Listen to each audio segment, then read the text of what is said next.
Hi hello Angel കിഡ്സിന്റെ പുതിയൊരു വീഡിയോയിലേക്ക് എല്ലാവർക്കും സ്വാഗതം.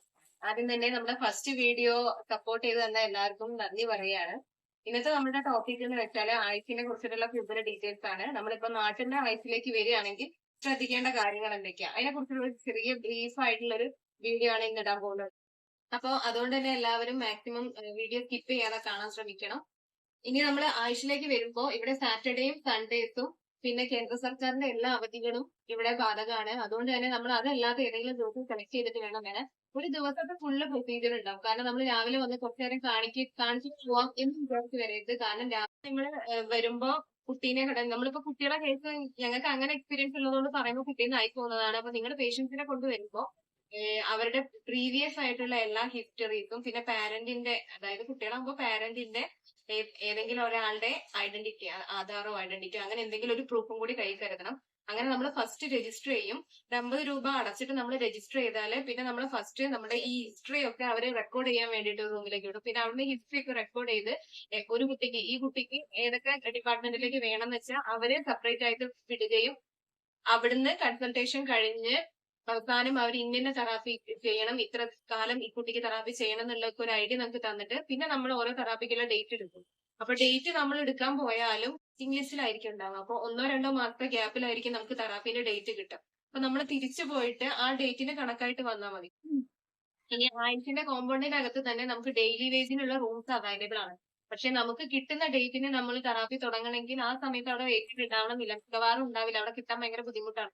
അപ്പൊ നമ്മള് ഇതിന്റെ പരിസരത്ത് തന്നെ ഒരു 2-3 കിലോമീറ്ററിന്റെ പരിസരത്ത് തന്നെ റെന്റഡ് റൂംസ് കുറെ അവൈലബിൾ ആണ്. നമുക്ക് ഇങ്ങനെ തെറാപ്പിക്ക് വേണ്ടി വന്ന് നിൽക്കുന്നവരുടെ സൗകര്യാർത്ഥം നമ്മുടെ ഫിനാൻഷ്യൽ സ്റ്റെബിലിറ്റിക്ക് അനുസരിച്ചുള്ള റൂംസ് നമുക്ക് ചൂസ് ചെയ്തെടുക്കാം.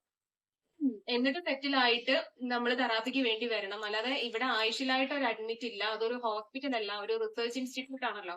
അപ്പൊ തെറാപ്പിക്ക് അഡ്മിറ്റ് ഇല്ലാത്തതുകൊണ്ട് നമ്മള് പുറത്ത് എന്തായാലും നിൽക്കാനുള്ളത് നോക്കണം. പിന്നെ നമ്മളൊരു വീടെടുത്ത് നിൽക്കുമ്പോൾ എന്തൊക്കെയാണ് നമ്മുടെ ബുദ്ധിമുട്ടുകൾ അത് മുഴുവൻ നമ്മൾ വഹിച്ചിട്ട് തെറാപ്പിക്ക് അവർ ഡേറ്റ് കിട്ടുന്ന സമയത്ത് നമ്മൾ പോവാം. ഇപ്പൊ ആയുഷിൽ ബ്രേക്ക് ആവുന്ന സമയത്തും അടുത്ത് തന്നെ കുറെ പ്രൈവറ്റ് ആയിട്ടുള്ള തെറാപ്പി സെന്റേഴ്സും കാര്യങ്ങളൊക്കെ ഉണ്ട്. അപ്പൊ നമുക്ക് വേണമെങ്കിൽ അങ്ങനെ തെറാപ്പിയും കൂടി എടുക്കാം. എന്തുകൊണ്ടാണ് ആയുഷ് പ്രിഫർ ചെയ്യുന്നതെന്ന് വെച്ചാൽ, ഒന്നാമത്തെ കാര്യം കുട്ടികൾക്ക് കോൺസെൻട്രേറ്റ് ചെയ്തിട്ട് കൃത്യമായിട്ടുള്ള തെറാപ്പീസ് കൊടുക്കാൻ പറ്റും. ഓരോരോ ഏജിന് ഓരോരോ മാറ്റങ്ങൾ വരുന്നതിനനുസരിച്ചുള്ള തെറാപ്പീസ് കൊടുക്കാൻ പറ്റും. രണ്ടാമത്തെ കാര്യം എന്താണെന്ന് വെച്ചാൽ, നമ്മൾ നാട്ടിലാവുന്ന സമയത്ത് നമ്മളെ വീട്ടിലും നമ്മളെ കുടുംബത്തിലും ആ നാട്ടിലും ആ പരിസരത്ത് ആകെ ചിലപ്പോൾ നമ്മളൊരു കുട്ടി മാത്രമേ ഇങ്ങനെ ഉണ്ടാവുള്ളൂ. അപ്പൊ ഇത് കണ്ടിട്ട് കുറെ ഉപദേശങ്ങൾ തരാനും കുറെ അമ്പലങ്ങൾ പറഞ്ഞു തരാനും വഴിപാട് കഴിക്കാൻ പറഞ്ഞു തരാനും പിന്നെ സഹതപിക്കാനും ഒക്കെ ആയിട്ട് നമ്മൾ ചുറ്റിലും ഒത്തിരി പേരുണ്ടാവും. ഓരോ ചോദ്യങ്ങൾ ചോദിക്കാനും അവർക്ക് അറിയാനുള്ള കൗതുകം കൊണ്ടോ അവര് അറിയാനുള്ള ഒരു ഇഷ്ടം കൊണ്ടോ നമ്മളോടുള്ള സ്നേഹം കൊണ്ടോ ഒക്കെ ആയിരിക്കും. പക്ഷെ അത് നമ്മളെ മെന്റലി വീക്ക് ആക്കുകയാണ് ചെയ്യുന്നത്. നേരെ മറിച്ച് ഇവിടെ വരികയാണെങ്കിൽ നാട്ടിലാവുമ്പോൾ നമ്മൾ വിചാരിക്കും, അയ്യോ നമുക്ക് മാത്രം ഇങ്ങനെ ഒരു കഷ്ടപ്പാട്, ഞങ്ങൾ എന്ത് പാപം ചെയ്തിട്ടാ ഇങ്ങനെ ഒരു ഇതായത്, വേറെ ആർക്കും ഇല്ലല്ലോ, എല്ലാരും നല്ലപോലെ ജീവിക്കുന്നു, നമ്മൾ മാത്രം ഇങ്ങനെ കഷ്ടപ്പെടുന്നു, അങ്ങനത്തെ ഒരു ചിന്തയായിരുന്നു എനിക്ക് ഇവിടെ വരുന്നവരെ. പക്ഷെ ഇവിടെ എത്തിയാലും നമുക്ക് ചുറ്റിലുള്ളത് എന്താ പറയാ, നമ്മളെ പോലെ തന്നെ ഇത്രയും എഫേർട്ട് എടുത്തിട്ട് കുട്ടികളെ ട്രെയിൻ ചെയ്യിപ്പിക്കുന്ന അതിൽ സന്തോഷം കണ്ടെത്തുന്ന ഒത്തിരി പാരന്റ്സും അവരുടെ ഒരു ലൈഫും അവരുടെ എൻജോയ്മെന്റും കാര്യങ്ങളൊക്കെ കാണുമ്പോൾ നമ്മളും അവരുടെ കൂടെ കൂടി നമുക്കൊരു ധൈര്യം കിട്ടുക ചെയ്യാം. കുട്ടിക്ക് ഇങ്ങനെ ചെയ്തു കൊടുക്കാം, കുട്ടിക്ക് അങ്ങനെ ചെയ്തു കൊടുത്താൽ മാറ്റം ഉണ്ടാവും. അപ്പോൾ ഓരോ മാറ്റങ്ങളും ഓരോ കുട്ടികൾക്കും തെറാപ്പി ചെയ്തിട്ടുണ്ടാവുന്ന മാറ്റങ്ങളൊക്കെ നമ്മൾ കണ്ണിന് മുന്നിൽ കാണുക ചെയ്യുന്നത്. അപ്പൊ നമുക്ക് അതിൻ്റെതായിട്ടുള്ള ഒരു ഹാപ്പിനെസ് ഉണ്ട്. അപ്പൊ ഇവരെ മാത്രം കോൺസെൻട്രേറ്റ് ചെയ്ത് ഇവരെ കാര്യങ്ങൾ ചെയ്തു കൊടുക്കുന്നതിനും നമ്മളൊരു സന്തോഷം കണ്ടെത്തി ലൈഫ് മുന്നോട്ട് കൊണ്ടുപോകാനുള്ളൊരു ഒരു എന്താ പറയാ ഒരു പ്രതീക്ഷ നമുക്ക് ഇവിടുന്ന് കിട്ടുക ചെയ്യുന്നത്. അപ്പോ നമ്മള് ആയുഷിന്റെ ഓരോ ഡിപ്പാർട്ട്മെന്റിനെ കുറിച്ചിട്ടുള്ള ഡീറ്റെയിൽസ് ആയിട്ടുള്ള വിവരങ്ങൾ നമ്മൾ അടുത്ത വീഡിയോയിൽ ഷെയർ ചെയ്യാമെന്നാണ് വിചാരിക്കുന്നത്.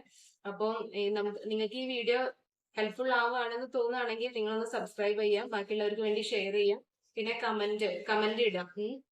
കമന്റ് നിങ്ങൾ എന്തെങ്കിലും കമന്റ് ചെയ്താലേ ഞങ്ങൾക്ക് എന്തെങ്കിലും പോരായ്മകൾ ഉണ്ടെങ്കിൽ മാറ്റാനും ഒക്കെ പറ്റുള്ളൂ.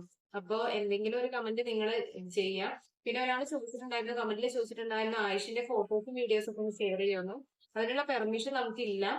ഇവർക്കായിട്ട് സ്വന്തമായിട്ട് സൈറ്റുകളും യൂട്യൂബ് ചാനലുകളൊക്കെ ഉണ്ട്. അപ്പൊ നിങ്ങൾ ജസ്റ്റ് ഒന്ന് ഗൂഗിൾ ചെയ്ത് നോക്കിയാൽ ഇതിന്റെ ഫോട്ടോസും കാര്യങ്ങളും കൂടുതലായിട്ടുള്ള സർവീസസും ഒക്കെ നിങ്ങൾക്ക് അറിയാൻ പറ്റും. ഞങ്ങൾ പറയുന്നത് ഞങ്ങൾ ഇവിടെ വന്നപ്പോഴുള്ള എക്സ്പീരിയൻസ്, അതായത് ഞങ്ങൾ വന്നപ്പോൾ കുറെ തപ്പിക്കളിച്ച് എവിടെ പോകണം, എങ്ങനെ പോകണം, എന്തൊക്കെ കൊണ്ടുവന്നൊന്നും അറിയാത്തതുകൊണ്ട് പിന്നെ റൂം കിട്ടാതെ ഒക്കെ ബുദ്ധിമുട്ടായതുകൊണ്ട് ഞങ്ങൾ കുറെ ദിവസവും സമയമൊക്കെ വേസ്റ്റ് ആയി പോകേണ്ടി വന്നിട്ടുണ്ട്. അപ്പം നിങ്ങൾ വരികയാണെങ്കിൽ ഇങ്ങനത്തെ കാര്യങ്ങൾക്ക് ഉപയോഗപ്പെട്ടോട്ടെ എന്ന് വിചാരിച്ചിട്ടാണ് ഇങ്ങനെ ഒരു വീഡിയോ ചെയ്യുന്നത്. അപ്പോൾ അടുത്ത വീഡിയോയിൽ കാണുന്നത് വരെ ബൈ.